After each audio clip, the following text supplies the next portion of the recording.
And well over 1,000 hours, and this is a detailed overview of our van. This will be quite a long video, so if you want a shorter one, there is another short video with just an overview, but this one is only for the really interested.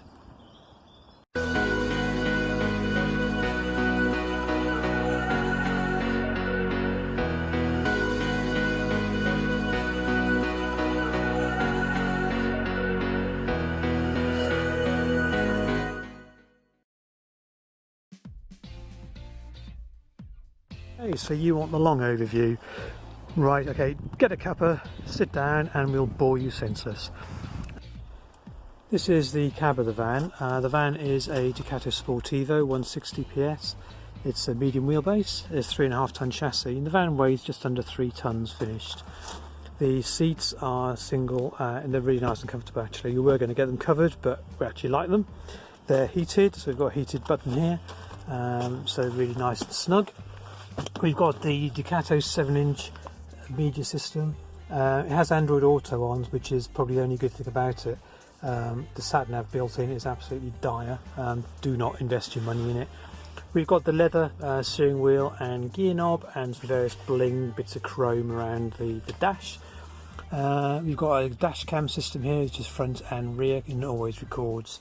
And obviously we've got some physical security, and I'm not going to go into details, but we have other physical and electronic security on the van, as well as a built-in alarm immobiliser. So there's about 4 or 5 different things to stop people nicking it, we hope. It's actually really nice to drive. There's no rattles or squeaks, and it's got plenty of power. Outside we've got an electric step we fitted, and underneath we've got the waste tank, and there's the electric dump valve. So literally we just press a button and it dumps the wastewater. We've got a 2-lay Omnistore awning. This one's designed for flat surfaces, but we've made a customised aluminium roof rack, so it's fixed to that along with the solar panels that we'll touch on later. We've done everything in this van apart from the upholstery. This was done by Regal. Basically there's no way we could come close. Really quite happy with it. In the kitchen we've got a little flap-up table, and this just latches up, and then you can just press the button to release it. Magazine rack in the kitchen, and a letterbox flap that we'll come to later. And you'll see we've got lots of these around which are 12 volt sockets, and a lot of these have got USB, so we've actually got 16 of these around, so there's always one in the right place. In the kitchen we've got hot and cold running water in the sink, which is a SMEV 9722 and a 2-ring gas burner. We find that's going to be plenty. It's a fitted Frigo C60i fridge. We love these. These are compressor fridge, they're electric only. This one has the benefit of a decent freeze box, so it's nicely insulated. It's not just a cool box, which is why we went for this particular model, plus obviously the size. Underneath we've got 2 output vents for the diesel heater, and we've got a 1/2 kilowatt 240 volt heater to keep us warm. All the cupboards open up. Again, the same handles we have to press to pull the lever back, and lights come on.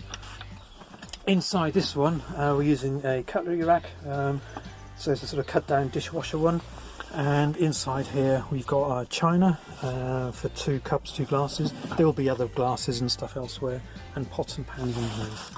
There's some finishing off inside just to hide all the wiring, but you know, when I say the van's finished, it's pretty much finished. And we've got lots of lighting in here, so we've got under cupboard lighting here, which matches under here, and we've also got some between the cab as well. Yeah, there's a cool white ones in this. I put the wrong ones in, so I'm going to have to get that changed.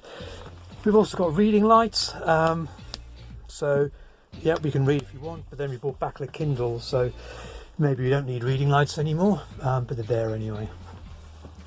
On the roof we're using these lovely lights. We use these in the last van.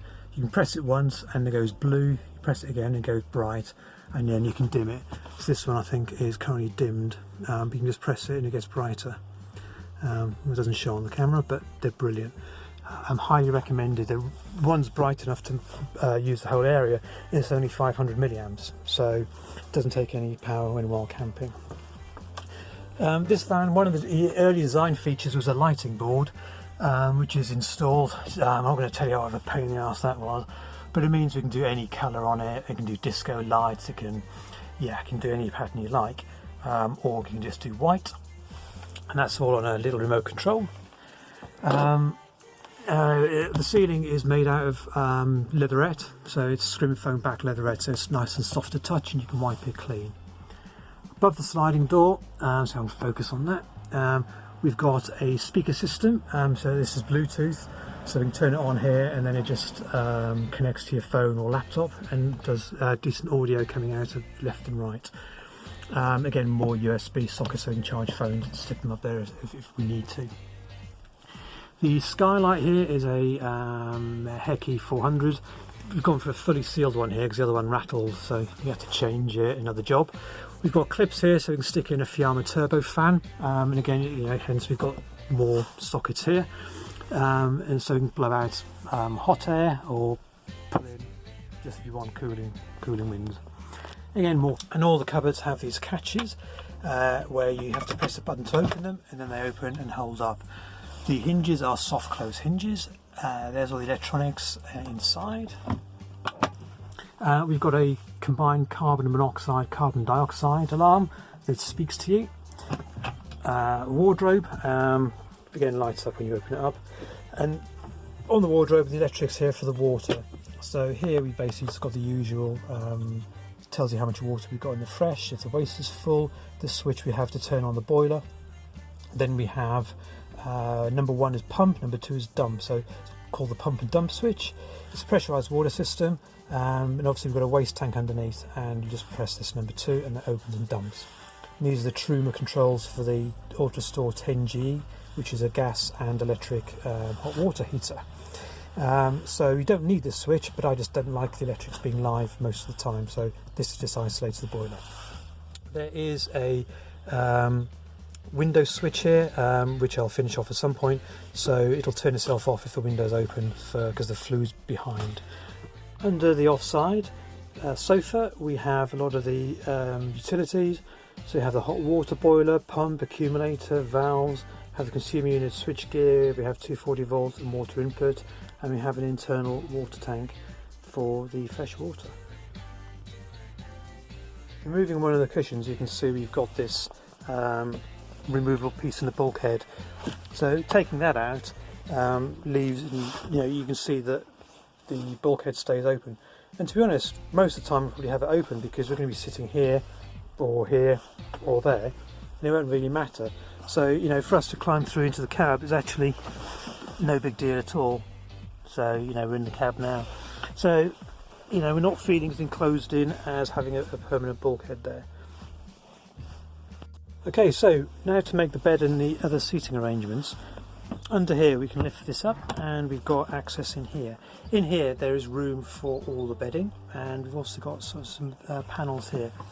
These panels are made out of 2020 aluminium profile using fixings from eBay, so sort of drop-in T-nuts.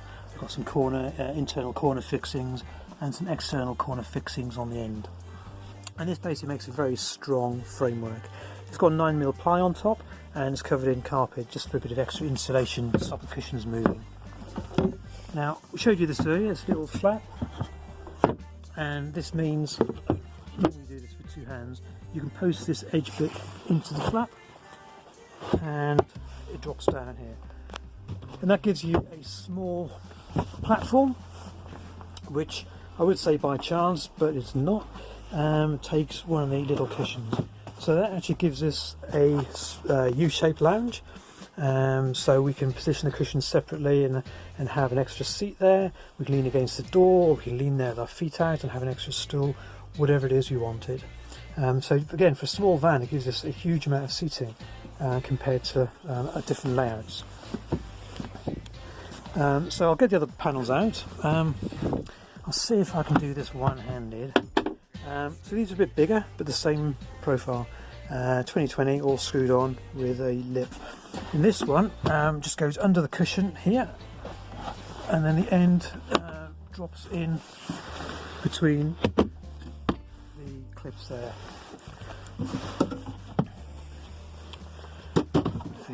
two hands would be easier. So again, that just goes under there and drops in. And you can see there's the bed platform, and then it's just a case of stuffing the cushions in. And then, yeah, as if by magic, there's the bed. Clearly, just we'd push it up a bit and whatever. Yeah, we have generally used two quills, a thick and a thin. So when it's warm, we put the thick down and have the thin on top, and when it's cold, we have the thin down and thick on top. And that seems to work for us really well. We won't fall through the holes, so don't worry about that. Yeah, and that's the bed. And even with the bed down, the entire sort of kitchen floor and stuff is accessible. Okay, yeah, whilst I'm showing you, this is the table leg. I've just got out so I can demo the table in a second. This is our table using, I think, Sequator 3 table leg system. It screws into a flat plate on the floor, which is flush. It's not recessed into the floor, and the whole thing is obviously removable. And the table, when it's not in use, sits behind the bulkhead behind here into a table bracket. We've also got a small coffee table there where we can put some coffee cups, and this flip-up table latches in place and gives us some extra worktop. Again, that's just using these standard hinges where you press the button at the end and then you can release it and drop it back. So for a small van, I think we're quite happy with the amount of worktop we've got.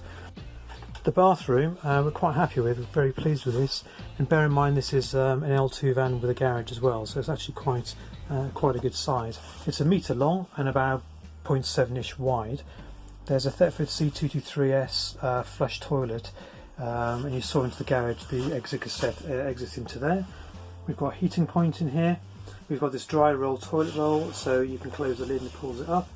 We've got a little porcelain sink and this tap, which is a shower tap, and it's on a trigger as well.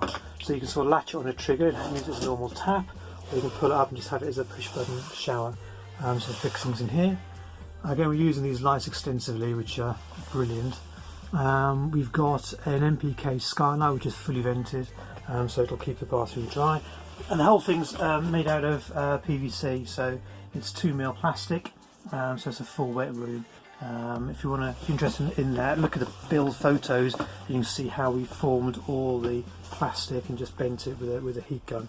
But in theory, it should all be nice and watertight. Obviously needs testing. Outside there's the boiler flue. We hand sprayed that to match the van, water and mains inlet. This is the back of our van as a storage area or garage. We can hang 2 mountain bikes here, 2 snowboards, or other outdoor camping stuff. The rear here is the back of the fridge, where we've got a thermostatic fan which we can cut in to blow the air out from the back if needed, and we've got a heating output as well, so we can heat the garage up. In the corner here we've got a separate fuel tank for the diesel heater. That's actually running on kerosene heating fuel rather than diesel. We've got air suspension inlets and pressure gauges, our Numax 20 amp 240 volt charger. We've got a 30 amp battery to battery intelligence system that also back charges the engine batteries. The control panel for the electrics is in the back here, again with a removable panel, and there's our MPPT 20 amp solar controller as well. We've currently got this metal gas lock in the corner. We've currently just got a 3.9 kilo Cala in here, but it will take 6 kilo, and we will be fitting a refillable gas system. Just going to wait till the warmer weather to do that. In the back you can see you've got the regulator and an Aldi bubble leak tester and the manifold, and this is the exit for the bathroom and toilet, and on the left there we've got another tap for an outdoor shower.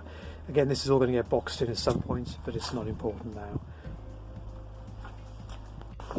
We fitted a tow bar and electrics, and obviously down the side we've got the windows, and that's our aluminium roof rack. Again, I'll superimpose a view from the top. Anyway, that's our van. Happy to answer any questions. Totally appreciate it's not for everybody, but it's ours and it's for us, and that's all I really care about. Okay, anyway, enjoy your travels, and let's hope we can get out in it this year. Cheers guys.